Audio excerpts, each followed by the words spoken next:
Good. It's great to be here, and welcome. You don't need to worry about lunch all week. We're going to have these events on every day, so do come and enjoy your chips and your bacon, or whatever it is, each day. And as Johnny said, we're going to take questions in 20 minutes. So if I'm still speaking in 20 minutes' time, feel free to throw a bacon sandwich or something at me, and I'll eat that whilst we then have the questions, because we do want to encourage you to have time. And we'll finish by 10 to 2, so if you've got a lecture at 2, don't worry. We'll have enough time to be able to get away for that. But all week we're asking this question, what kind of God? It's a really good question to ask, isn't it? What kind of God are we talking about when we talk about the term or the idea of God? And the things that fill our minds when we ask that question, what kind of God, can be very varied, can't they? Depending on our experience of Christians and churches and so on. When we think about God, often we think about our experience of religion, or we experience of people who represent him. But actually, one of the things we're going to be saying all week is that to really get to know God, the Christian message is that God has revealed himself, that you can get to know him in the person of Jesus Christ. That Jesus is like a window onto the person of who God is. Not just showing us whether there is a God, but what that God is like. He's stepped in to human history. But I guess when you come to the question of Jesus, all sorts of people have different opinions about Jesus, don't they? There are people that talk about political Jesus, and he just happens to agree with their political views. Very funny that, isn't it? Or there's kind of gentle Jesus, meek and mild, with a baby in one arm and a sheep in the other. Or there's kind of religious Jesus of the stern, stained glass window, who looks very austere and serious. Or there's super Jesus of God TV, who's there to give you whatever you want, whether it's a big car or a big house or a big wife. Maybe not the big wife. But whatever you want, Jesus will do it. And then you've got these Christians talking about their Christian Jesus, who's the Son of God. And how do we know who God is like? The Christians say, look at Jesus. But how do we look at Jesus? How do we actually investigate the person of Jesus? And actually, to look at that question, we're going to have to think historically, aren't we? Jesus was a historical figure. In the first session, we were looking at the issue of science. But in this session, we're going to be thinking much more about the questions of history and the question of the historical person of Jesus. Tonight, we're going to look at some of the external sources outside of the Bible that talk about the person of Jesus. Josephus, a Jewish historian, Tacitus, a Roman historian, and others that spoke about Jesus and fill in quite a number of the details about his life, death, resurrection. But actually, if you want to really get to know the person of Jesus, you are going to have to start to investigate some of the biblical documents. In particular, one of the ones that we've printed out and are giving away this week, this little book called Uncover. This is written by a guy called Luke, who is a medical doctor and a historian.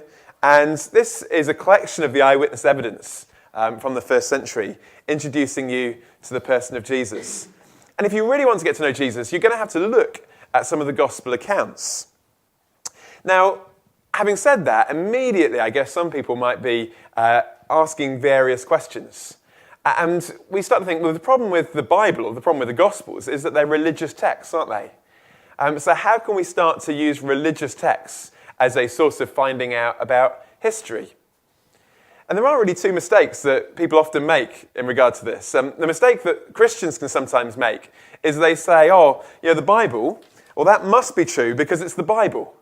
It's a bit of a circular argument, isn't it? You just assume it's true because of the fact it's a religious text. You give it special treatments. But of course, you can make the opposite mistake and say, well, that's the Bible. It can't be true because it's the Bible. It's a religious text. One is blind acceptance. The other is blind rejection. But neither of them really ask the question, are there historical reasons for taking this book, yes, a religious text, but also taking it as a historical text that can be trusted or reliable? Are there reasons for doing that? So what I want to do for just a few minutes is not so much look at the question, is this God's word? Because I don't think you have to do that straight away. But really take the question, when you look at particularly, as we'll think about in this one, the Gospels in the Bible, a book like this, Luke's Gospel, can we take it as historically reliable or not, in terms of trying to get a window onto the person of Jesus, and through him a window onto the idea of God? And I guess there are two objections particularly that we want to think about that the title suggests. The first is the idea of corruption. How do we know that what we have today in a book like this, written in English, is an accurate translation of what was written 2,000 years ago in a different language? Has it been corrupted? Has it been changed? And then the second is, has it been fabricated? And I guess we're really thinking about how do we know that what was written back then is actually what happened? How do we know that people didn't just make up some fanciful stories to start a religion?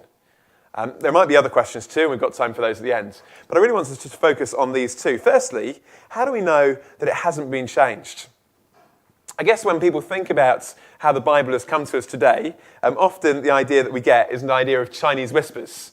They don't normally play it dressed in suits, though, do they? But anyway, you maybe played this at a children's birthday party. You get round in a big circle, and someone whispers something in the ear of the next person, and it goes on round the circle. And the idea is, of course, that by the end, it's become totally corrupted from what it said at the beginning. It's been changed because there's all those errors that have been introduced.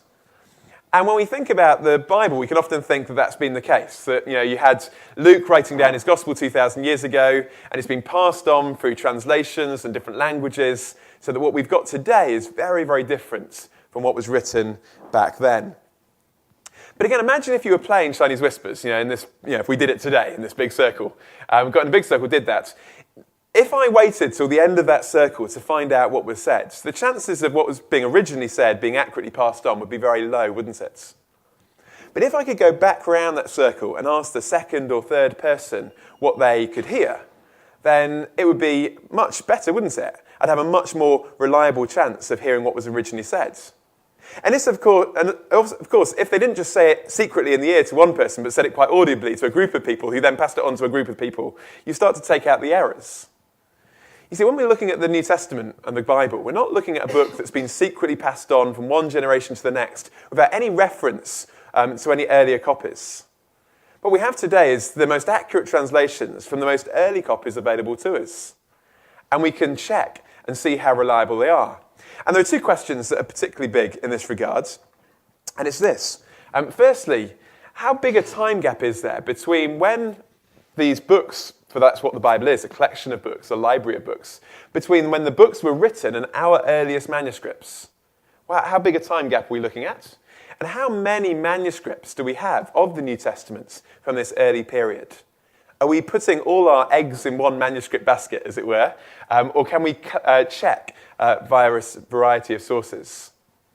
Now, actually, you could ask this question about any historical source from antiquity or any other period. So here's a book you may or may not have read, possibly may not have read, but Josephus' Jewish War. Useful because it was written at about a similar time to the New Testament, 60 to 70 AD. And the oldest manuscript we have available of that is from the 5th century AD. And there are 9 early copies that we have, or parts of copies of that text from a similar time to the Bible. And historians would say that's fairly good going. That's what we would kind of expect. 400 years, 9 copies, and we'll go with that. So what do we have when we come to the New Testament documents? Well, the New Testament documents, obviously different documents written between, depending on who you listen to, 50 to 90 AD, depending on which text you're looking at. Now, our earliest fragment of one of those manuscripts comes from about 125 AD. In fact, it's this fragment here. If you went across the Pennines to Manchester and went to the John Rylands Library, you'd find it displayed there. It's a section of John's Gospel. And John's Gospel, people reckon, was written about 90 AD. So written about 30, or this manuscript, or part of it, is written from about 30 years afterwards.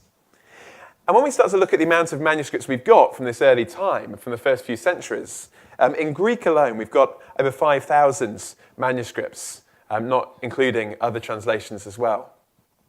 So if, as historians are likely to do, we're to say, well, other texts from antiquity are broadly reliable, then by the same argument, we should say, well, surely we should say the New Testament is at least as reliable, if not more, in this particular question. We've got such a wealth of manuscripts from such an early period in history, before significantly the time of Constantine and the political acceptance of Christianity in the 4th century, that the possibilities of it being corrupted become much less. Here's a diagram that kind of puts it visually, if you'd like. Here are various different texts and authors from antiquity. And the dot in the middle, the black dot there, represents when they were written. Now, they weren't all written at the same point, but for the purpose of the diagram, we're all going out from there. And the line is the length of time between the date of when they were written and when our earliest manuscript is. And then the size of the circle represents the number of manuscripts available to us. And you can see that actually in comparison, this includes Latin translations too. We've got far more manuscripts for the New Testaments than we have for other texts. So on that test alone, we should say actually there are good reasons to think that what we have today in the Bible is a good, accurate translation of what was originally written. There's far less room for mistakes to creep in than maybe people often think. And so that's the first question you might want to think. Has the New Testament been corrupted? But here's the second question, and maybe this is your question, but how do we know, even if it has been reliably preserved, that what we have today is actually what happened back then? How do we know that people didn't just make it up? How do we know that Luke didn't just invent a nice story to start a new religion? And actually, there is a number of things that you might want to ask. I'm just going to give you three to think about. One thing you can do is you can check the details. You can say, well, does it look like this has been made up? Have they made mistakes? The kind of mistakes that someone making up a story, maybe who weren't there or were living in a different period in history, would make.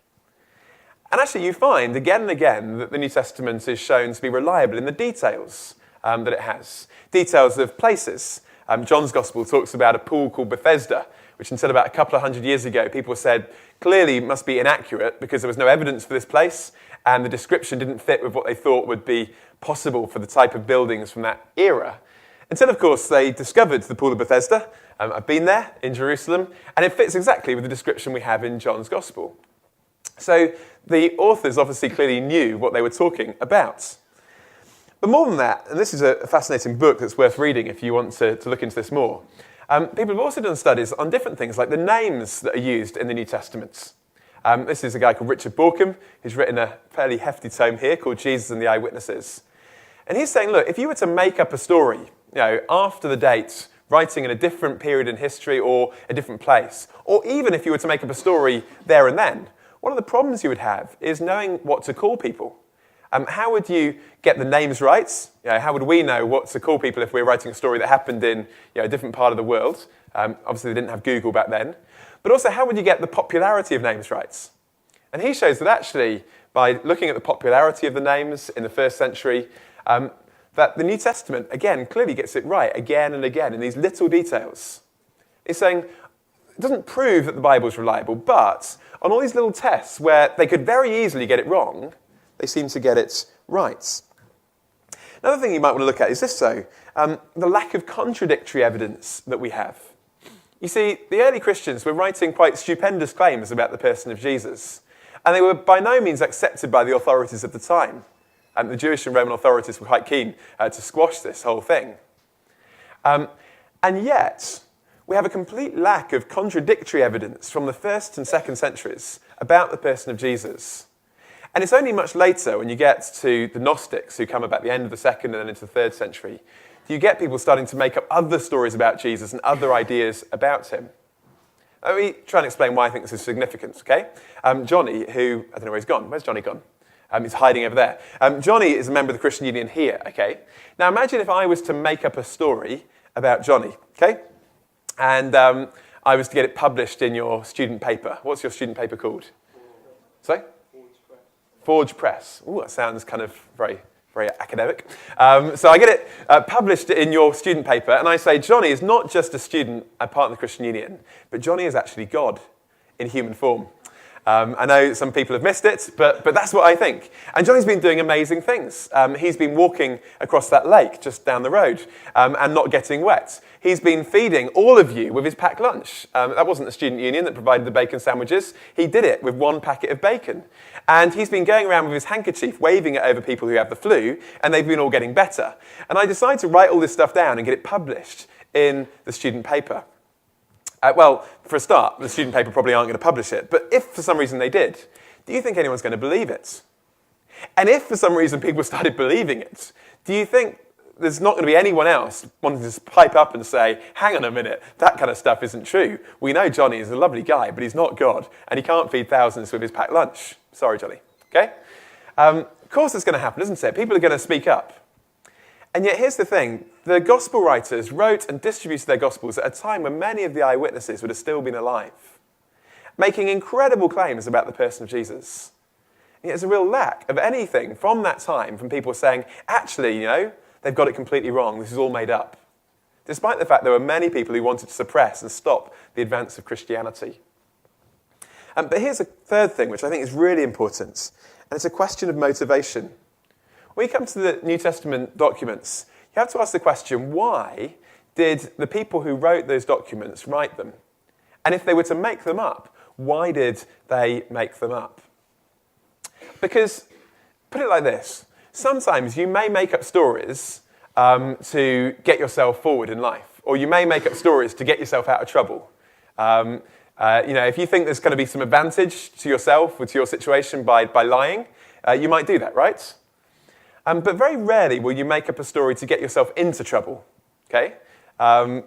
Make up stories to get ourselves out of trouble, but not into trouble.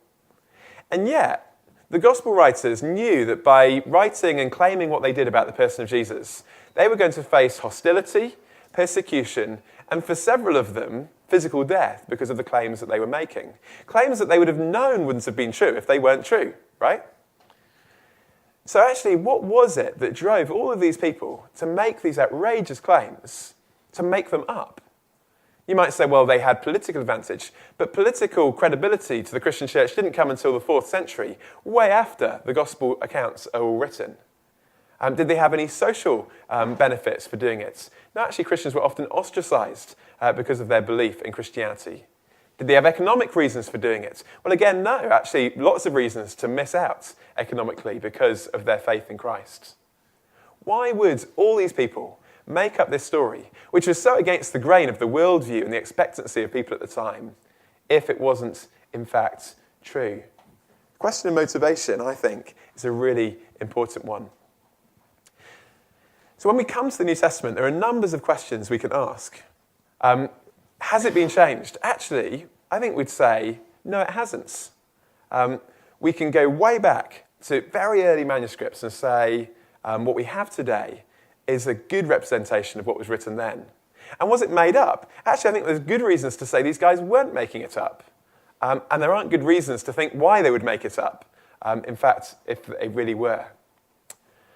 But you might say, well, listen, all this is a little bit dull. I'm not really into history. Maybe that's what you're thinking. So what has this got to do with anything? Give you an illustration to maybe explain. I love flying. I get to fly quite a bit with my job. I live in Bournemouth, but I get to travel around Europe. And when I get to the airport to check in, or if I check in online now, as you mostly do, you don't have the option of where to sit, unless you're with Ryanair, and then it's like scrum for the seat. But they give you the option, and they say, is it window or aisle that you would like? Now, I'm not sure what you would choose, but for me, I always choose the window seats, okay? There's a couple of reasons for that. Firstly, you don't have to keep on getting up when everyone else wants to go to the toilet. But secondly, I think windows are fascinating, don't you? I mean, have you ever thought just how beautiful that window is? The plastic around the edge that's so perfectly curvatured. The triple glazing that you have with that layer of vinyl on the outside. It's just absolutely... Actually, it's not very fascinating at all, is it? The window itself is not that exciting. It's what you can see through the window that is really exciting. Now, if the window blind is down or the window is broken, you're not going to see much through it, are you? But the purpose of a window is not simply to look at it, but to look through it, to look what's on the other side. And actually, as Christians, that's what we'd say about the Bible. The Bible is never to be an end in itself. It's not something simply to be looked at. We don't worship a book. We worship a person, the person of Jesus. But actually, to discover him, as I said at the beginning, the window of the New Testament is a great place to start. Now, if it's not reliable, if the Bible is a fabricated document written much later, then it's not going to help you discover the real Jesus. But if it is reliable, and if there are reasons to think it could be trusted, then not just looking at it, but looking through it, as it were, would be a really helpful thing to do. Because I think that when you start to look at the person of Jesus, God revealed in him, in the Bible, that's so much more interesting than our often quite boring and dull ideas of God that we think up off the top of our heads.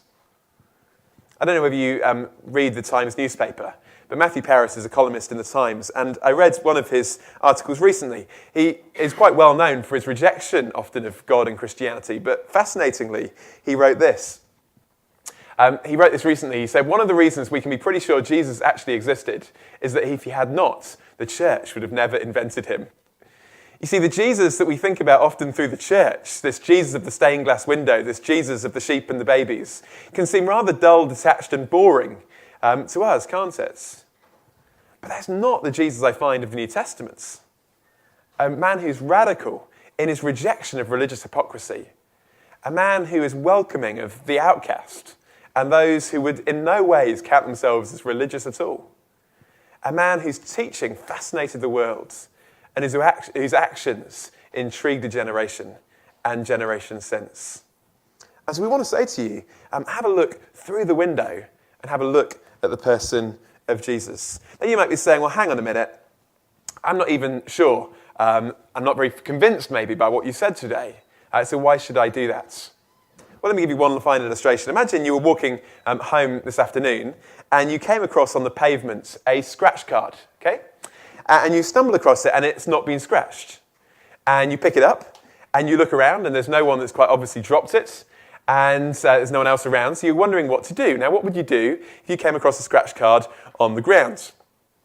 You'd scratch it, right? I mean, well, I would anyway. Now, what is the chance of you winning £100,000 on that scratch card? Well, I haven't checked it out, but I reckon it's pretty low, right? I mean, it's got to be pretty low for them to be able to sell them for £1. So, why on earth are you going to scratch that card if there's such a small chance that there's going to be anything behind it? Well, because there might be, right? And if there is, wouldn't it be worth finding out? And so what I'd say this, even if you're saying, look, on the basis of what you've said today, I'm not convinced. Even if there was a chance, and I think there are very good reasons that there's more than a chance, that this stuff is reliable, why not have a scratch and see? Why not get your nose into the evidence and actually have a look for yourself and say, well, what do I think of this? And if it is true, what does it mean? And what would God be like if Jesus really shows me what God is like? Have a look for yourself. Now listen, we're going to go to questions in a second. So the number's up there so you can text in. Just while we're going to questions, and text in if you haven't already. If you haven't got reception, you can put your hand up, don't worry. Just two things to say. Firstly, on your chairs, there should be some little feedback forms. It'd be really helpful if you could fill these out whilst we have the Q&A now, because then you can just pop them in the box as you leave at the end. You can leave us some comments. You can scribble what you thought of today, what you liked about the events, what you thought of the sandwiches, what you thought of the talk. So leave some comments. And if you'd like to make contact with the Christian Union, maybe you'd like to chat about this more, maybe you've got to rush off in a minute, but you'd like to grab a coffee with one of us and talk about this more, then do leave us your details and tick one of those boxes and we'll get in touch with you, okay? So fill that out now. And then the other thing just to say before we go to questions is we've got a load of books on the bookstall at the back. And one of those books, particularly helpful on today's subject, which goes into far more detail than I can in 15 or 20 minutes, is this question, why trust the Bible? Really helpful little book. Would encourage you to grab that. They're all £1 if you're our guest. Okay? Great. Now I'm going to invite Johnny back up. And we've got some questions on the text. And so we'll start with those on the text to start with. And then and we'll go for ones from the floor as well. So, Johnny, do you want to run right at the front? And we'll start with the first ones. Don't worry, we will be finished by 10 to, so don't worry about getting away to a lecture. That'll be fine. Okay, so the first question we've got from the phone, it's got, couldn't Luke use the scriptures written by prophets to inspire him to make up the gospel? Okay, couldn't Luke write or use the kind of Old Testament prophets to make up the gospel, to try and kind of fabricate a story that fulfilled the Old Testament's expectation? And I think that's a fascinating question because it leads us into kind of the question of what were Jews in the first century expecting on the basis of the Old Testament prophets available to them. And if you want to look into this, a really helpful book is written by Tom Wright called The Resurrection of the Son of God, where he looks at both Jewish and Greek worldviews of the first century and looks at actually how the Christian understanding of God revealed in Jesus is actually, although it's a fulfillment of the Old Testament law, the Old Testament prophets, is quite out of character with the expectations of any of the Jews around in the first century. They were expecting, many of them, a political figure that would deliver them from the Romans. And again in the Gospels, we see actually that Jesus is showing them that his redemption that he's come to bring us is not redemption and rescue from a Roman political system, but from something much deeper that affects all of humanity. And so Jesus doesn't fit the expectations and the presuppositions of the first century Jews. And actually, for a first century Jew to believe that God had become a human being and lived on planet Earth was probably as big a stumbling block for them, if not bigger, than it would be for us as 21st century materialists, which many of us may start out as. Okay? So it didn't fit their expectations. And of course, the other question you have is, even if he did have a very radically different view of the Old Testament scriptures that he decided to try and write a story to be the fulfillment of, the question is, if it hadn't actually happened, if Jesus didn't really do those things, how did that gain such credibility at the time, and how was that not squashed by people at the time? Remember, these Gospels are written and distributed within a generation, not generations later. And that's a really important thing to bear in mind, because that means that the eyewitnesses are there to either back up or to contradict what was written. Okay? But a great first question, thank you. Before we go to the next text question, anyone wants to do a question from the floor? Yeah. Yeah, great. I'll just repeat the question if you didn't hear it. So how do we know that particularly the kind of miracles attributed to Jesus, things like resurrection or virgin birth, are not borrowed from kind of earlier mystical religions and ideas about gods like Isis, Osiris, Mithras, people like that? Yeah. That's a very common idea. It was popularized back at the beginning of last century in a book called The Golden Bow. Don't know whether people have come across that. This idea that Jesus was basically a reinvention of some of these other myths and mythical stories, because there are certain parallels. The idea of, not resurrection, but the idea of life after death, the cycle of life and things like that, the virgin birth. And there are certain parallels, but I think a lot of those parallels are exaggerated. I think that's one of the things that I would say. And again, if you want to look into that, The Resurrection of the Son of God by Tom Wright is a very helpful book looking at how the idea of resurrection, physical resurrection of Jesus, was quite different from any kind of thing around at the time. So there are some parallels, but there's not as many parallels. And actually, the scholarship of the Golden Bow has been really kind of shown up to be just substandard in a lot of those claims it makes. Partly because some of the books that he quotes are actually post-dated, although the myths predated, some of the sources post-date Christianity. So you could argue sometimes the borrowing goes the other way. But I think also what's really interesting, I think you say it, is actually no one actually accepted or believed that these figures really existed. And they were mythical figures invented to provide an explanation. But actually, when we're looking at... Yeah, I think on that issue, I'd say... Sorry, if you didn't hear it, didn't people back then believe that these other mythical gods existed? I'd say, actually, they're just not rooted in history in the way that the person of Jesus is and the Gospels are. Sorry? But not in terms of specific places, times, geographical places where these events happened. These are mythical stories happening, no one knows where, no date, no historical context. It's very, very different to the beginning of Luke's Gospel, where he's rooting it in a specific historical context. Happy to chat more about that one later if you want, because it is something that does the rounds quite a lot. And I think, again, also helpful on that, C.S. Lewis was a guy who spent most of his life as an atheist, became a Christian later in life, and he also thought, isn't Christianity just the invention of a pagan myth? And he coined the term, he says, but Christianity is the true myth. In terms of, he says, actually, this is the one that really did happen. This is the one that really took place in space-time history. And you can check it out. Okay? Great. Can we go for another text question? Is that right? Yeah. So the question is, there are fewer copies of some ancient documents, but the claims they make are not as big as the Bible's. So shouldn't the extraordinary claims of Christianity be backed by extraordinary evidence? Yeah, great question. Thank you. And actually, you want to say that, wouldn't you? You want to say, the claims of the New Testament are huge. They have massive implications, which is why we're discussing today the claims of the New Testament and not just see for the Jewish war. So they are huge, so we would want good evidence for it. And actually, I think, in one sense, that's what we're trying to say. That not simply is it comparable, but in some senses, we'd say, actually, it's even better than the evidence that we have available for other texts. So that would be helpful to say.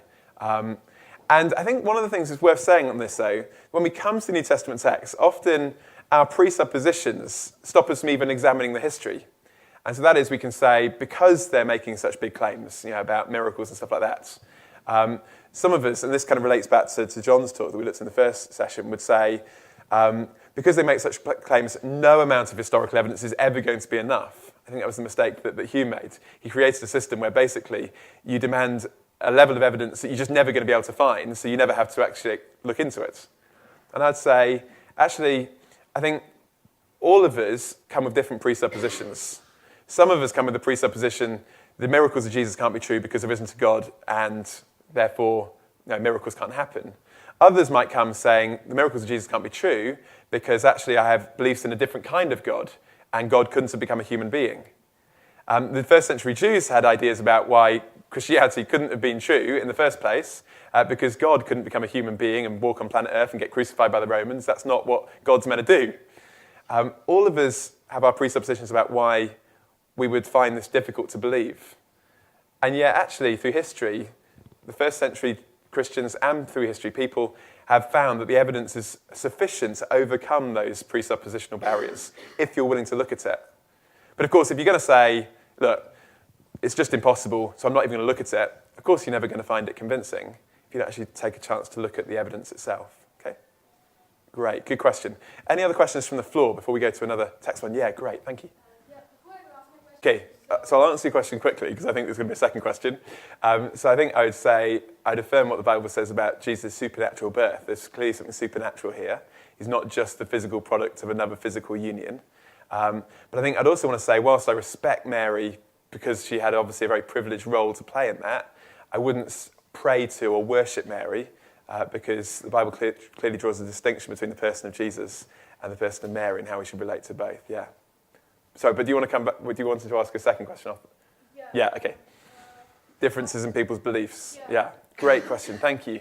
So how can there be differences in the beliefs amongst Christians if the New Testament's been reliably preserved today and is accurate? That's a good question. That could relate to all sorts of things. Because one of the things you will discover if you start to chat to people who claim to be Christians is that Christians don't agree on everything. There's no surprise. And I wouldn't want to kind of hide that and say, Christians have a uniform idea about absolutely everything. I think one of the things that's important, we want to say is that, and I would say as a Christian, that I want to base my beliefs on the person of Jesus and on the Bible and have that as my source of authority. Now, sadly, sometimes through history, Christians have moved away from that, and their source of authority has really become more what the current church leader says or what church tradition says. And the real danger in that is that actually that's moving away from the Bible and it's moving on to other people's ideas. And there's a real danger throughout history that any church or denomination can do that. We move away from the Bible. And when it comes to the Bible text itself, I think there are some things that the Bible says that are really clear. So historically, Christians have had, I think, agreement about the virgin birth of Christ, the deity of Christ, his death and resurrection and things like that. There's been a real unity of belief in that. There are, of course, some parts of the Bible that are more difficult maybe to interpret and understand.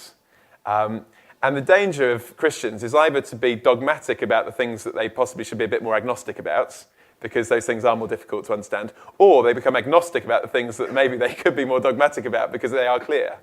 And I think we have to recognise, there are some areas that are more difficult to understand, but that doesn't mean that the whole Bible is just kind of a matter of my personal interpretation and I can make it say whatever I want to say. I think we'd say actually, as a historical source, there are some things that clearly stand out, and some things that what the Bible says are matters of first importance, particularly the person of Jesus, his life, death, and resurrection.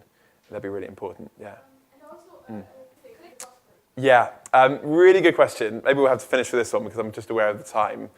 Two things that I'd say. Firstly, there are a couple of sections of the New Testament that are openly discussed about whether they're part of the original New Testament. And one is this last little bit of Mark 16, and another is part of John 8. So two sections that don't seem to appear, or there's discussion about whether they appear in the earliest manuscripts, maybe they're later editions.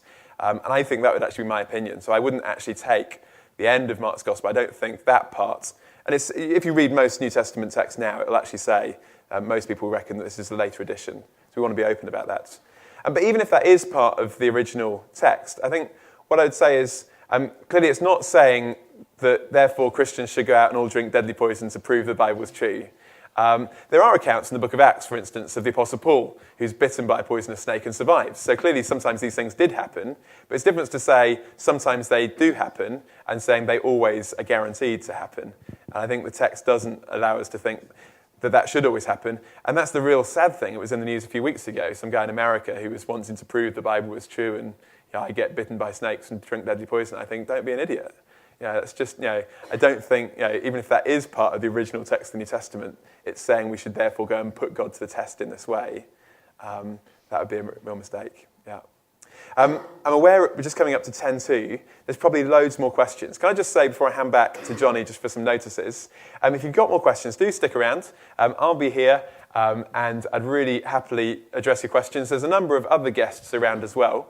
If you've also got questions on science after the first lunch bar, John's still here, and we'd be happy to chat to you. John's at the back there. Give us a wave. So do come and talk. If you've got to rush away, there may be plans to meet up for a coffee with one of us, and we'd happily buy you the coffee and you can bring the questions and we could chat more over that and have a look at the bookstore as well. But just back to Johnny for a last couple of notices before we finish.